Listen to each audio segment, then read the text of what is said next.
Good afternoon. I'm Bill Vick with Vici here in Sonoma County, California. And this is my weekly or bi-weekly You Are Not Alone.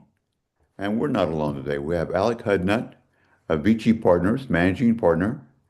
And Alec has an incredible career. Not probably the most important part was when he went to the University of North Carolina as a Morehead scholar, where I went to Go Tar school as Heels. well. Go Tar Heels. That's where I went to school as well. But Alec, I couldn't welcome you enough because you did a terrific job speaking to my group and the idea of how decisions are made at the corporate level or something that's played out hundreds and thousands of times, almost a day, to small and mid-sized businesses, and certainly in larger corporations in corporate America. But the thing I loved about your presentation was the thought process behind it, the matrix that you designed that explains how decisions are made. But a little bit about you first. I know that you've got a small investment bank by the name of Goldman Sachs. You worked in that small outfit for a while. And then also McKinsey Company, who seems to have the answer to every problem in the world. And I think you probably learned quite a bit, and they learn even more from you, I would think, over time there. So tell us a little bit, Alec, about yourself and Vici Partners, if you will, and then I'll get some questions going about how decisions are made by CEOs and leaders of companies. Thank you, Bill. It's a pleasure to be on your podcast. So I started my career at Goldman Sachs, work as a financial analyst in the small company group. So we focused on businesses that had less than $500 million of revenue, which was a new thing for Goldman Sachs back in the mid 80s. They mostly served big companies. Right. I worked there for 2 years. I loved it. Mostly doing debt financing and M&A work for smaller companies. My funniest small company incident was I came back to my desk one day and there's this guy under my desk and No way. Under your desk? he's taking apart my phone line. And I'm like, what the hell are you doing? And Yeah. he's plugging his laptop in. Nobody had laptops back then. You had a Oh, yeah. mini that went VAX that went into the VAX Oh, my mainframe. So you had a God. dumb Yes. terminal, right? Yeah. So it was 1980, 87. So it was just before laptops really took off. But this guy under my desk had a laptop, a Dell laptop, and he was plugging into the wall. And I'm like, what the hell are you doing? He just took my phone apart. He kind of hits his head on my desk as he stands up. He says, "Oh, I'm Michael Dell. I'll put it together. I'll put it back together Are you after I serious? have the It meeting. I was just wanted the to Michael Dell? the Michael Dell." I mean, Um, so I said, "Oh, I didn't. I mean, I'd heard of Dell Computing, of course, mm-hmm. but I was more annoyed that my phone had been taken apart." And after the meeting, Yeah. he came and put it back together. Oh my Um, gosh. and I remember asking him, I said, any lessons that Yeah. I can learn from you as a successful entrepreneur? He said, name the company after yourself. That's what he told me. He There said, you then it's go. harder for you to get fired. It's a great point. You know what? It certainly worked for Michael Dell. Yeah. Incredible stuff. I remember reading about him when he got started at University of Texas. He was in his dorm room and started putting computers together and saying, "Well, we can sell these things." And my goodness, did he ever? Big time. So that was it. That was at Goldman. Goldman Yeah. Sachs, a couple of Goldman. years there. Then what Then got I you to went to Harvard McKinsey? Business School for two Harvard years, Business School. which I've was heard of them. great. Yeah. Yeah, I mean, I had a very narrow focus at Goldman. You're basically Yeah. doing finance and accounting. So business school helped me broaden my understanding of other parts of businesses, which was Right. great. I was lucky to work for McKinsey for 5 years after business school, and I focused on operations, which back in the early 90s, I started there in 91, left in 96. McKinsey didn't do a lot of operations work, mostly strategy work. hmm I think So they're known for their strategy, right? yeah, yeah. So, but I did operations in the back end banking systems. Hmm. and in oil field and refinery operations.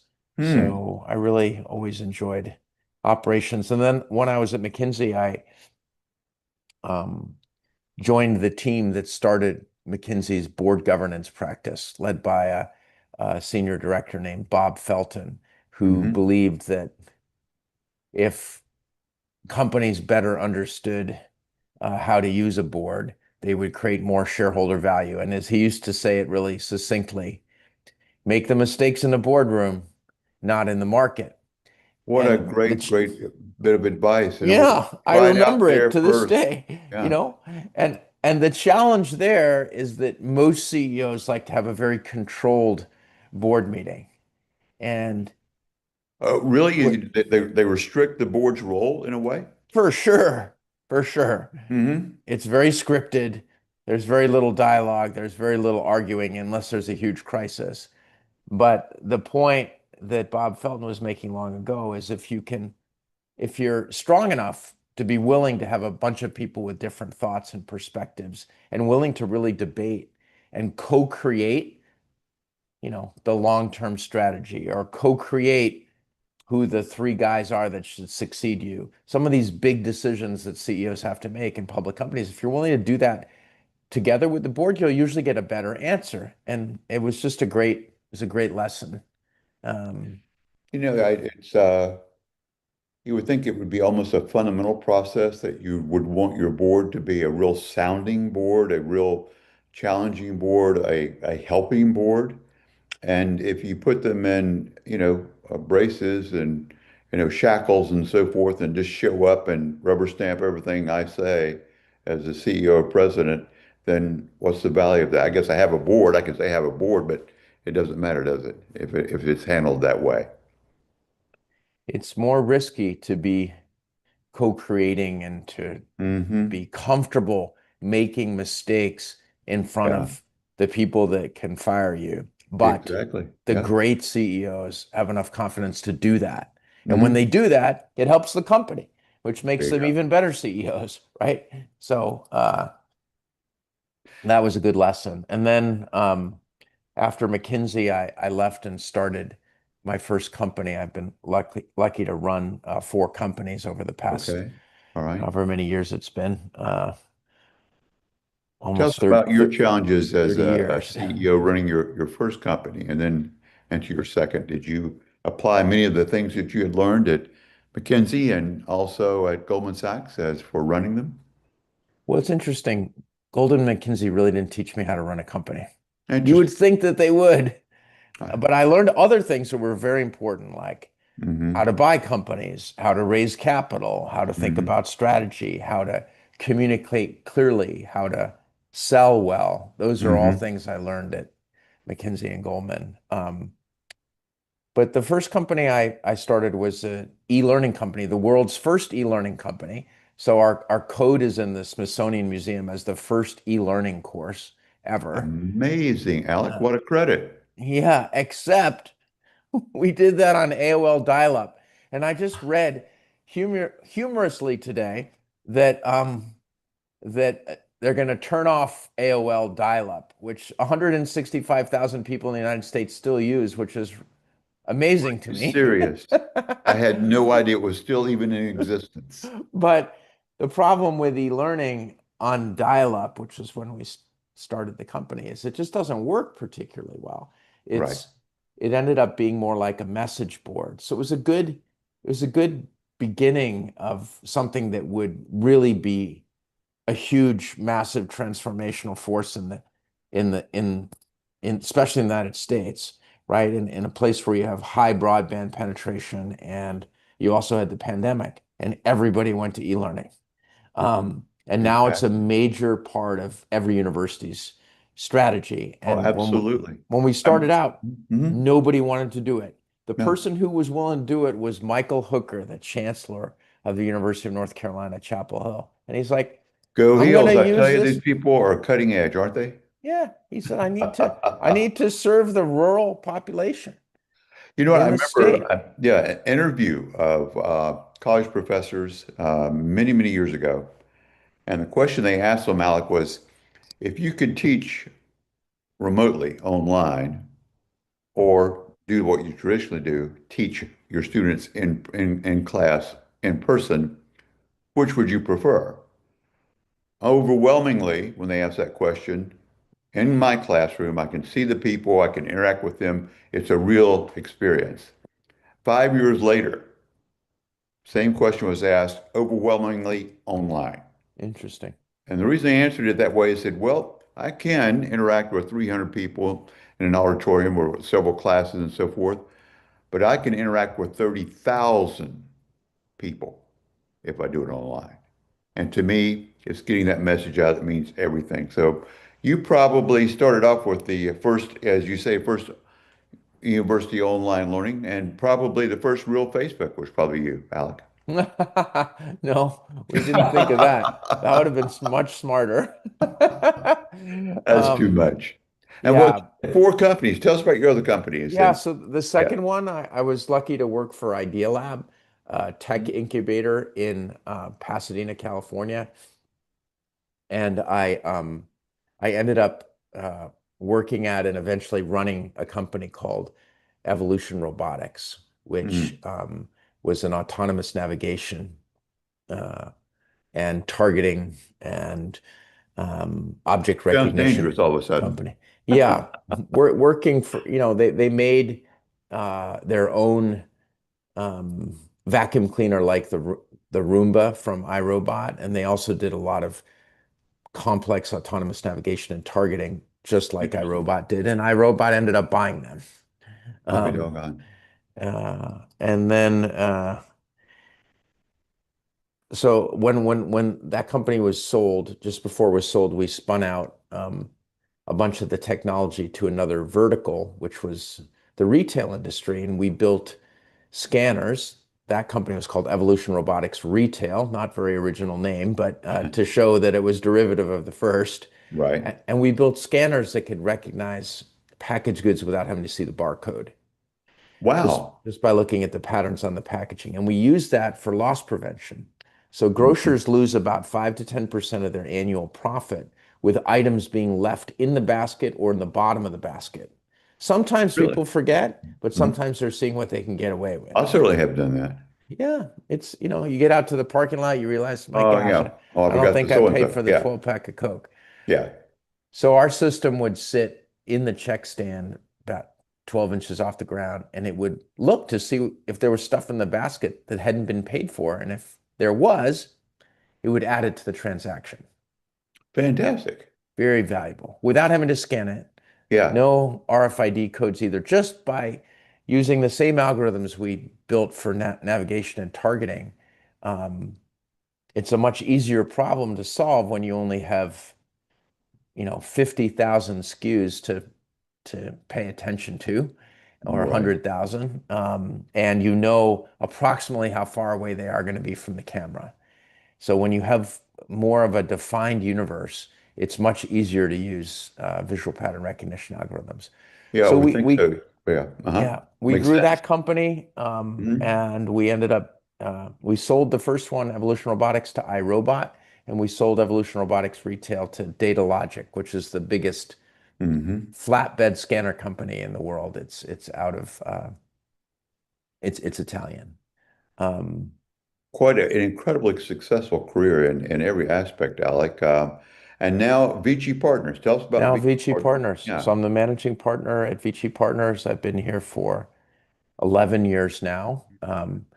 Two of the guys that I knew at McKinsey started the firm. And I had been talking to them, so I came over and joined. And it's great. I just love it. I didn't think I would get back into consulting because I was such a tech guy for so long. Hmm. But we have a pretty heavy tech component to our solution, which is our idea management software that tracks an idea from conception to business plan to risk assessment to consensus building to decisions to implementation planning and tracking both the operating metrics and the financial metrics. So it's really amazing tool for developing and monitoring initiatives that will reduce costs or grow revenue. So that's a part of our solution. But as a firm, we just do one thing. We do earnings growth work. And sometimes we have healthy companies that want to save some money and reinvest it in new growth initiatives, and they come to us. Sometimes they're companies that are missing their earnings targets with Wall Street and want to correct that. And occasionally we have distressed companies that are 12 months from going under, and we Right. come in and make sure that they don't. Very satisfying. It's consulting that makes a measurable difference. And Quantifiable. You can see it's like mowing the lawn. I can see where I've been. yeah, if you don't impact EBITDA as a consultant and can show it to your Yeah. client, you shouldn't be in consulting. Hmm. Um, And what you say is so valuable, and the idea of solving those problems, and as a CEO yourself, having to deal with that. And growth is Visage members, they're all about growth of revenue, growth of profitability, personal growth, it's all about that. And so Vici Partners is spot on. And so one of the things I wanted to talk with you about, and I greatly appreciate your presentation to my group, was on decision making and how decisions are made and the things that are good for decisions, things that can get in the way, and so forth. So talk a little bit about how decision making, as you envision it from Vici Partners, should be considered for small, mid-sized business leaders. it's a good question. The reason we think decision making is important is that in our business at Vici Partners, most of our fees are earned when the savings or the revenue growth is achieved. Growth, right. So if we have, 100 initiatives we're working on and they increase EBITDA by 50 million, we get paid most of our fee when the 50 million is actually generated. So we care a lot about whether our clients are going to successfully implement a large earnings growth program. Shared success, no fee up front, but or other than what's minimally required, but the idea we're growing with you and we're incented to grow with you. Yes. And so we have over the past 10 years determined when we're profiling clients that the greatest predictor of successful EBITDA growth is how they make decisions.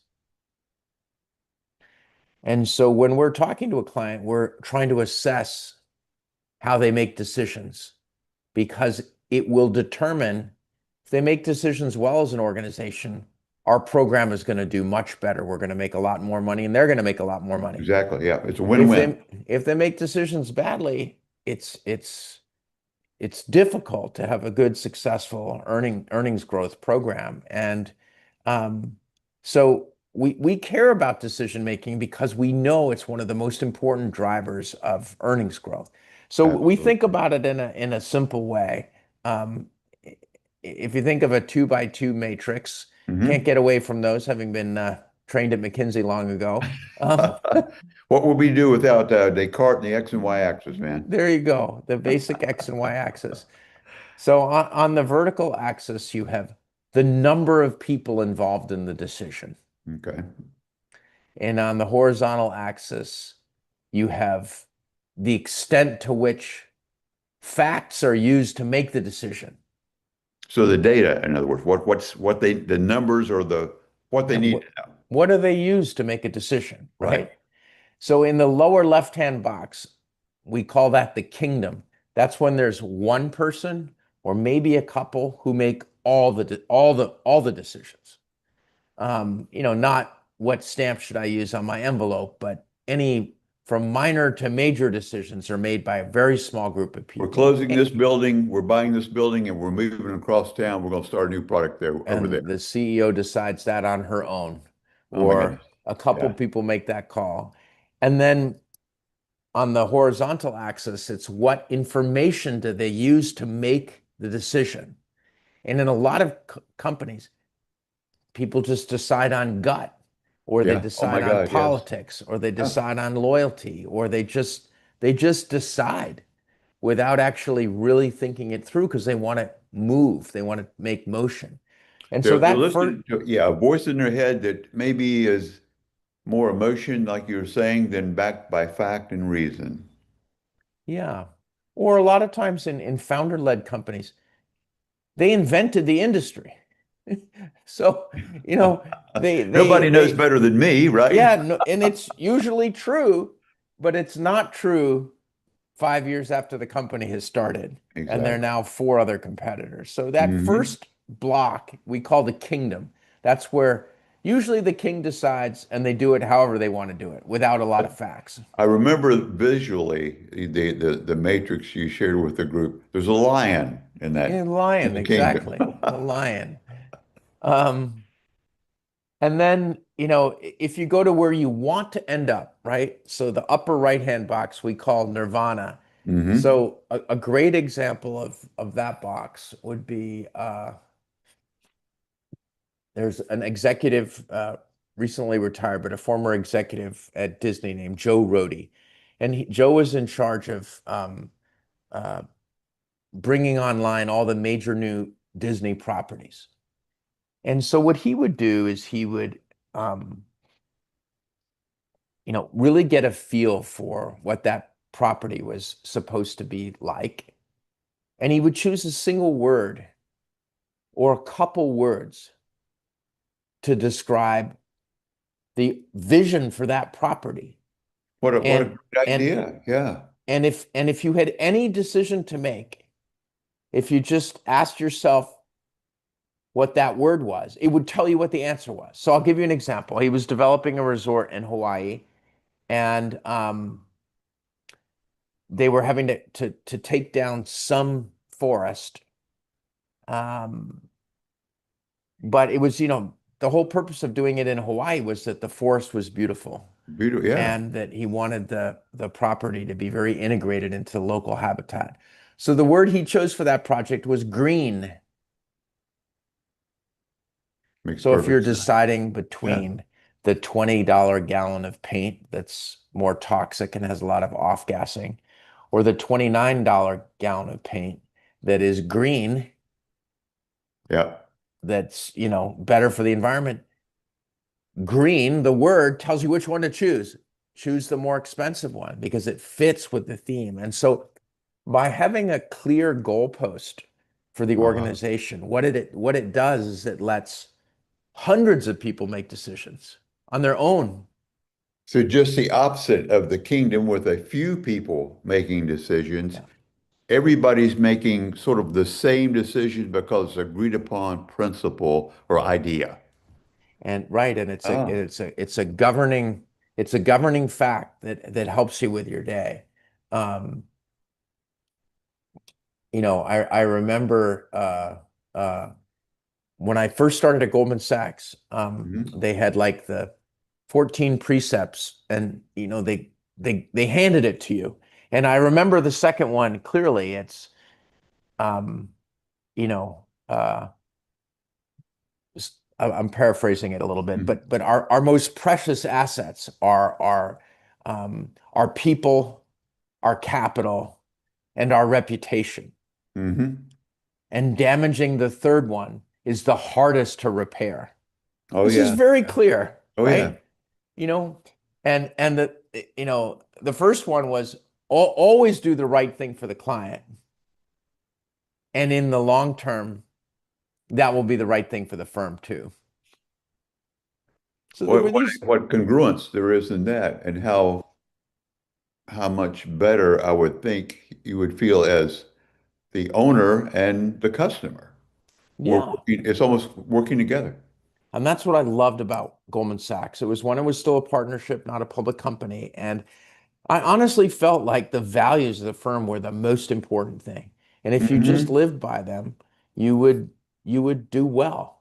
Um, so that's kind of that upper right box where there's a clear set of articulated, whether it's a word like green or values, and it makes the behavior that you exhibit much easier to figure out because you know how it fits into that single word or that set of values. Powerful. Alec, that's really incredibly powerful that you could think that you could coalesce literally hundreds or thousands of decisions on a daily basis and have a phrase or a word.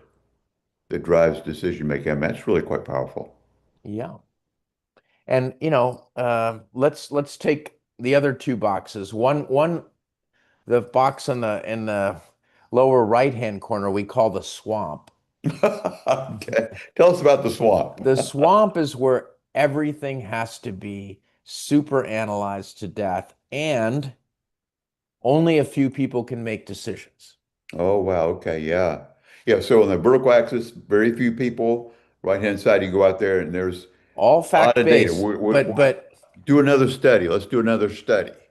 like a friend of mine ran QA at a big software company.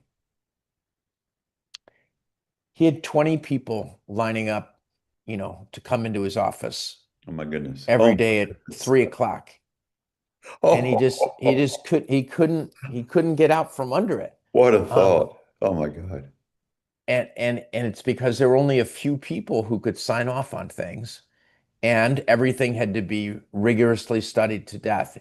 An example of that would be General Motors, where the car design process is very complex, takes a long time. It takes longer than Toyota, for example. Hmm. And a few people at the top have to sign off on the major design decisions.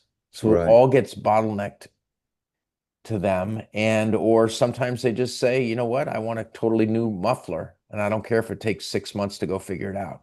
Oh my gosh. So that's the swamp. And the swamp is a good place to be if you want to make the 5:38 train every day. Um, and but it's not a great place for a company to be. The No. other one, the upper left-hand box, we call the shiny ball syndrome, Hmm. right? Chase the shiny ball. And that's a place where lots of people make decisions, but they're all made on gut. Oh yeah. Yep. I talked to a potential Vistage member recently and worked for a startup, and they were very successful, got a huge amount, billions of dollars, and it was almost like they had found money everywhere and they were just doing everything. And that is exactly what a lot of startups do, or even mid-stage successful startups. Hmm. Uh, and sometimes it works. Like Google has had a lot of great unexpected inventions come out of there. Spend a half a day or a day working on whatever you want, Hmm. in the earlier years. But most of the time, it's exactly what you said, Bill. Somebody raises $100 million in Series C. They think they're the greatest genius on the planet. They want to empower all their people. Yeah, go experiment.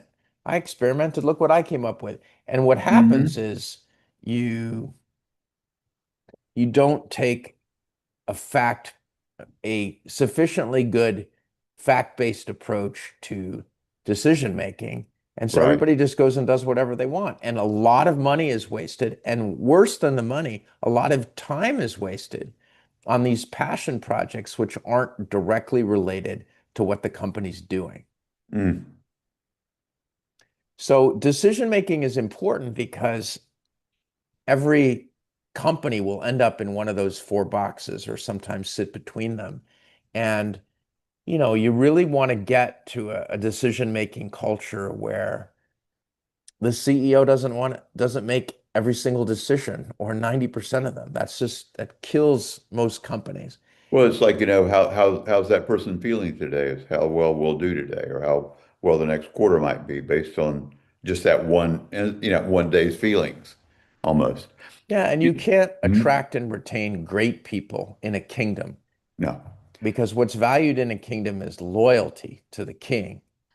And good people, they might do that for 2 to 4 years, make a lot of money, but eventually they're just going to be like, this is ridiculous. Yeah, I don't I, need I, this. I need to learn how to make my own decisions, right? I need to learn how to be an executive. And the only way you can do that is by having the rope to make decisions, many of which will be wrong, but as long as you can correct them quickly, you'll be headed on the right path. So decision making is usually not discussed at companies, but it underpins every single action that the company takes.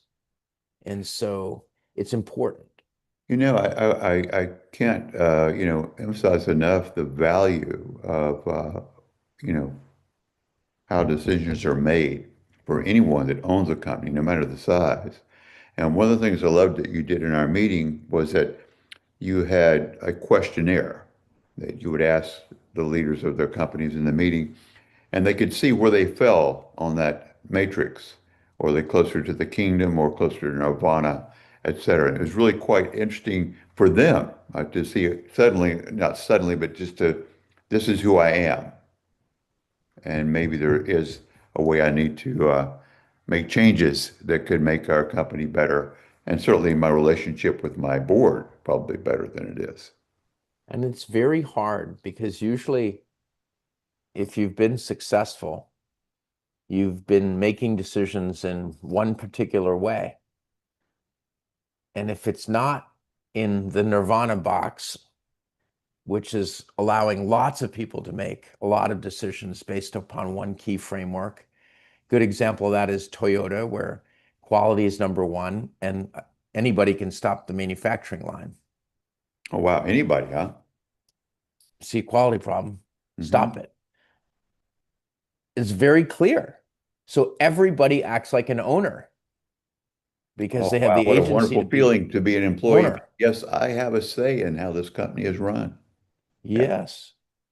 And we care about you, and you being closest to the line can better see than anybody else. So we want to decide whatever you decide. You know what? You gave a great example of how your process works, and share that with our audience today, if you will, about how decision making, actually the steps along the line, and it starts first with like a discovery. So, can you cover that for us, Alec? Sure. So this is an example from a large healthcare insurance company where we were doing an idea generation session in the mailroom. And one of the guys in the mailroom said, "Hey, we've been sending out a lot more mail than we used to." And I said, "Well, how much mail do you send out?" He said, "I don't know." I said, "Okay, well, let's go figure it out." So it took us a long time to figure it out because there was no mailroom budget. There were a bunch of different divisions that all had marketing budgets, and it was buried in there. So you Mm. had to go figure it out first. But when we figured it out, we realized that they were spending $250 million, $250 million a year on mail. Oh, my God.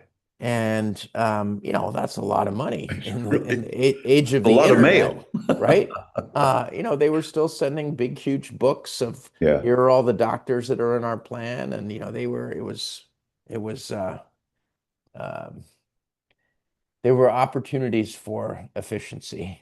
So we looked at the 250 million and we decided, as we always do, okay, let's start with the pieces that are like the most super obvious, where it's going to be really hard for somebody to say no. So we looked at the $250 million spend.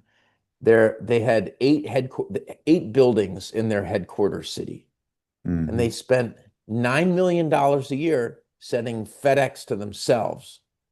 to themselves. So we were like, okay, that's got to be an easy one to go after first, right? Yeah. Um, so we were building the business case, and it turned out that the general counsel had a $4.5 million budget that he was spending on FedExing things, and the head of HR, she had a $4.5 million budget as well. They were in their budget. They weren't going over budget, and they didn't want to change. They wanted to keep it the way it was. For the general counsel, it was very important to get um, the contractors the week that they were leaving the firm to sign all the appropriate departure paperwork and to be able to cut them their final check. And he found that FedExing something to somebody's desk, they would actually open it. Yeah. It's very important. I got a FedEx. It's got to be important, right? Yeah, Yeah. you're going to open it. I mean, who throws a FedEx in the trash? No. Nobody I know. So that was his method. And so we had to work with him and say, okay, what if we hired two full-time assistants at $50,000 each? And what they did is they called every contractor who was about to leave, and they walked over to their desk and handed Like them the a real paperwork courier, an actual courier. and sat with them while they signed it and brought it back. Can we try that in one building and see if it works? So, we did, it worked, and he was willing to switch. For the head of HR, it wasn't quite so easy. She wanted to promote her new health and wellness programs to Mhm. the employees of this insurance company. Why? They're a health insurance company. You got to eat your own dog food, right? You may as well Exactly. practice the Right. best Yeah. practices in healthcare, which is preventative healthcare, Hmm. exercise, mental health support, et cetera, et cetera. And so she had all these new programs, and she also found that when she FedExed it to somebody's desk, they would open it and they were more likely to enroll versus just getting something in her inbox. But she did not want to change. Oh, So okay. we had to go get the CFO and sit with the CFO and said, look, we want to pilot this interactive email with these videos and great visuals that would allow an employee of this health insurance company to sign up in real time for this new program and be able to show case studies with different employees who'd benefited Hmm. from it and Yeah, it et makes cetera, et sense. cetera. Yeah. Let's Yeah. just try it. We just want to try that. And if it has a better return, then we want, one $75,000 person to be able to keep that system working and updated and put new content in it. And we'll save you $4.5 million. The CFO was like, I definitely want that. I want that. Well, I said, listen, let's take the high risk road and try it. yeah. And so, but he had to come to the meeting with us to get the head of HR to be willing to try the pilot. And so the moral of the story is, the guy in the mailroom identified the issue, but he didn't know how big it was. And there was no way he was going to be able to sit in front of the general counsel or the head of Right. HR and get them to Exactly. change their policy. Yeah.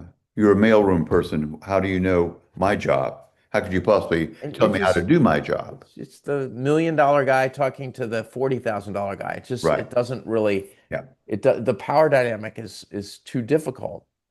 But what we do at Vici Partners is we insert ourselves in that. And our firm is all senior people, only Hmm. former CEOs, CFOs, heads of manufacturing, heads of procurement.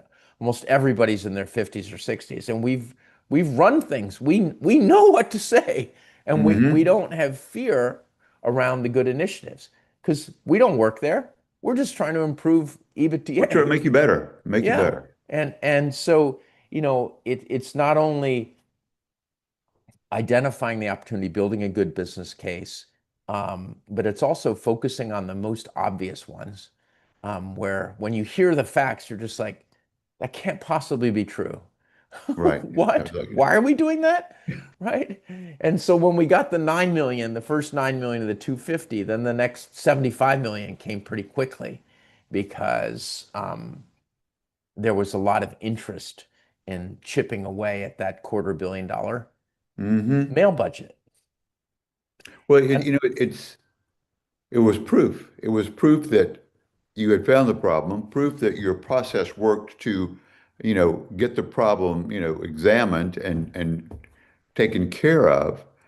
Why not give Vici Partners more opportunities to look into other situations? So that works extremely, extremely well. And Um, the other thing too, as an yeah. executive, is Mhm. so when I sat with the CFO and was explaining to him, you're spending $250 million on mail, and you're Right, spending $9 million FedExing stuff to yourself in these buildings that I can all see from here. right. I said, but you are absolutely 100% not allowed to go and beat up the mailroom guy for that. You want to do the opposite. Absolutely, yeah. You want to go in there and say, my gosh, you got me 9 million. Where's the next nine coming from? This is fantastic. Thank you very much. Right? Exactly. And don't beat up the general counsel or the head of HR either, because they were playing by the rules. They had the Exactly. budget. Yeah. They did something that was very effective. There was just an there was a much less costly way that had to be proven to them, and then eventually they said yes to it, right? So part of the keys in leadership, I think, especially if you're the CFO or the CEO, is when to bring the hammer down. Right. And it should be rarely, if especially if you're in the nirvana box and everybody knows what the rules are and is acting more like an owner and less like an employee. So, Alec, if you will, we're getting ready to wrap up. I'd like for you to review that matrix one more time and quickly so our audience can remember what the components of the box are and how it works again. So, one more time. So the bottom axis is the number of facts that are used in a decision, All the and data along and the the, first yeah, the horizontal line. yeah, Right. Okay. and At the it goes bottom. from almost none to a lot. Mm-hmm. And then the vertical axis is how many people are involved in the decision. Mm-hmm. One or many, many. And if you end up in the first box, which is what we call the kingdom, only a few people decide and they make all the decisions based on gut or instinct. And what you really want to do is get to that upper right-hand box, which is that a lot of people get to make decisions so long as they're within the agreed upon framework. And if Mm-hmm. you use Joe Rohde's example from Disney, it's you're building a resort in Hawaii and the word is green. Should you cut a bunch of forest down to build the next parking lot, or should you Don't think spend an so. extra $3 Nope. million and build underground on the one that you currently have? You There know you the go. answer. You Yeah. know the answer from understanding the framework. And it's important. And it's hard to change which box you're in as an organization. A lot of it depends upon the CEO Culture. and Yeah. Or his or her top organizational team. culture. The charisma of the CEO, what's worked in the past, and so forth. And then there's a certain amount of complacency it settles in with success over time as well, which is also a challenge instead of continuing to build and grow and make better decisions. Well, Alec, we're not alone because you're here, and I feel like that more people should check out Vici Partners and Alec Hudnut. And I can't thank you enough, Alec, for being here and working with us today. And I know that you're now one of our visited speakers, and you'll be making a lot of presentations, and a lot of people learned about the kingdom and nirvana and the swamp and shiny balls. All Well, right. thank you, Bill. I enjoyed the conversation. It's just been a real pleasure.